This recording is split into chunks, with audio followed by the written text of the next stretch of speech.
So we're working on the rear filler panel for the 1967 Mustang, the coupe. As you can see, I have it right here. I went ahead and started off camera and took the trunk off. And that was that, just 4 screws. So I originally was planning on just patching, but given the condition of this, I mean, this thing is just bad, especially here in the middle. Well, the metal, there's still metal there. I mean, I'm barely pressing on it, and that whole thing is just, I guess it doesn't look that bad on camera, but when you press on it, the whole thing just, it dive bombs down, and the metal just feels super weak and flimsy. So I'm gonna go ahead and cut this out with the grinder. Plan is to kind of cut right here, and you can see it's been bonded and filled a couple times before. So my plan is to cut right here from this corner in, and I'm gonna leave all this corner here until I can get this guy really fit in and see exactly how it goes. I may need to take off this trim and see how it folds under there. Actually, I'm gonna do the trim first, get that off, see how it folds under. I don't want to go too close to this quarter panel yet. I'd rather have too much, even though I don't really have anything to work with metal wise. And then going up and underneath, it looks like it holds this rear window in. After cracking my windshield and seeing how expensive these rear windows are, I'm going to avoid taking out that window at all costs, and it looks like that's going to be very possible, because it looks like this ledge here on the new piece can just weld butt up against the old one. It'll make more sense when I get it out of there. I can show you. That's why I was looking underneath there. Nobody steal anything out of my trunk. It's my toolbox. So but yeah, so I'm gonna go ahead and remove the rear trim, 2 side pieces really quick, and then once I get done with that, I will start cutting, and then we'll see kind of where this lands. We'll get you guys on a time lapse when I start cutting, but for right now it is after work, so I'm trying to get busy.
Okay, here is the filler panel.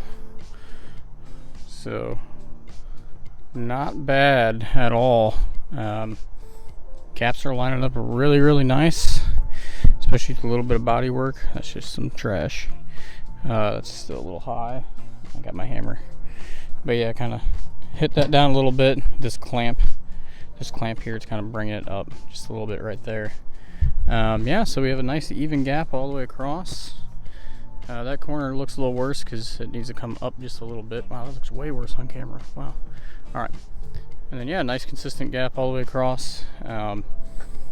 Over here was giving me a little bit of an issue. As you can see, we got a little bit. If I take my, just my hammer, and I just tap it a little bit and bring that up, you can see it brings it up, it closes that up, and looks really good. That's what I was doing, is I was running my finger kind of along. So about from here to this corner, still a little high, so I'm about to kind of just massage that into place. I think if I were to weld it, throw a few self-tappers to suck it that way, then we'll be in really good shape. Yeah, so that's what I'm going to do next. Actually pretty happy with how this is turning out. Much better than I would have thought, to be honest. So I don't like to run the power tools really anymore tonight. It's getting a little late, and I don't know if I have time tomorrow, so it'll probably be a day or two until I get back to it. I might just go ahead and run and start drilling some spot welds. I would like to be able to at least get a trunk lid back on here, or instead of just placing my trunk lid on there, which honestly I could probably place it on there and nobody would mess with it, but I'd rather kind of have it on there. So I'm gonna yeah, probably just go drill some spot welds. I need to clean out the trunk now that I ripped out all the other stuff. It's just chaos and disorganized, so it may take a little bit of time actually, and run the vacuum real quick and clean up all this stuff instead. And with it getting dark out, I don't know if I want to weld. By the time I get everything done and get going for welding, if I start welding, the entire street will see it, so somebody looks out the window. I don't want to potentially do that either. You know, give somebody some unneeded bright light. So yeah, I think I'm gonna leave it there for the night and just do some cleanup in the trunk, get rid of all the old sheet metal I don't need, or at least store it for now. You know, put some stuff away, get it cleaned up, and then vacuumed out. So that's not gonna end it for this video. That's gonna end it for this day though. So a little recap: I cut off that edge and I'm just gonna plug weld it in. Turned out pretty dang good if you ask me. And then I need to look for that trunk brace support as well. I'm not familiar with what that is called, but I hope that I can find it. I imagine it won't be too hard to find. If anything, I think my shipment of parts from Maryland Mustang should be here potentially tomorrow. Maybe not. I'm not quite sure. If it is, then I will run by tomorrow, pick up everything, and probably order that trunk brace. I think it's called trunk brace from Dan, and go from there. All right, thanks guys. I'm just gonna start cleaning up. You guys don't want to see that? I'll get back to you guys when I start working on it. Okay guys, so next day here. It's always a little difficult to film after work, just timing wise and everything. So I got these low points all fixed on both sides, and as you can see, everything is fitting up really good. I tried getting a few self-tappers in there. They're kind of in there, not really. So I'm gonna go ahead and weld them up from the inside. What I did so far was just drill out plug welds. And let's see. That is not the right piece. There it is. So I drilled out plug welds, grind them down, Eastwood pre-weld or self-etching weld through primer of the sail panel, and then I grinded down like the back of that bulkhead piece, and then also self-primered that. One of the things that really helped kind of get this stuff lined up is actually opening up this flange here. So I'm hoping when I weld it, then I can put a clamp on it right here on the corner and kind of suck that together a little bit. I do have some overlap, which is what I wanted. That way, if there is any water, it won't go right back. And then I'm going to seam seal, obviously, this entire thing.